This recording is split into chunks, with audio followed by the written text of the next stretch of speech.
Кеден одағына өзге мемлекеттер енуге ниет білдіріп отыр. Бүгінде Армения Республикасын кеден одағына қосу жөнінде жұмыс тобы құрылды. Бұл туралы Мәскеуде өткен Еуразиялық экономикалық кеңестің отырысында белгілі болды.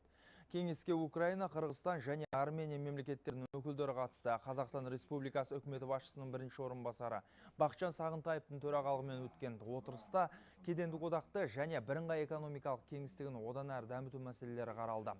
Ортақ электр нарығын құру, өзге мемлекеттердің сауданы арттыру, бірыңғай кедендік тарифтер аясында импорттық баж салықтарын электр қозғалтқышты және моторлы көлік құралдарына қолдану жайы қызу талқыланды.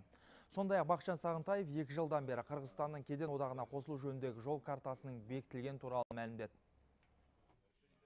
Бүгінгі біздің кеңестің шешімімен осы жұмыс тобы құрылып, енді осы жұмыс тобына алдағы уақытта Арменияның кедендік одақпенен бірыңғай экономикалық кеңістікке кіру мәселесі жөніндегі жол картасын дайындау жұмысы тапсырылды. Екінші мәселе 2011 жылдың соңынан бері тура осындай жағдаймен Қырғызстанның кедендік одаққа қосылуы жөніндегі ұсынысын қарау бойынша жұмыс тобы құрылған болатын. Осы жол картасы қазір бекітілді. Келесі болатын мемлекет басшыларының кездесуінде осы жол картасы қарауға ұсынылатын болады.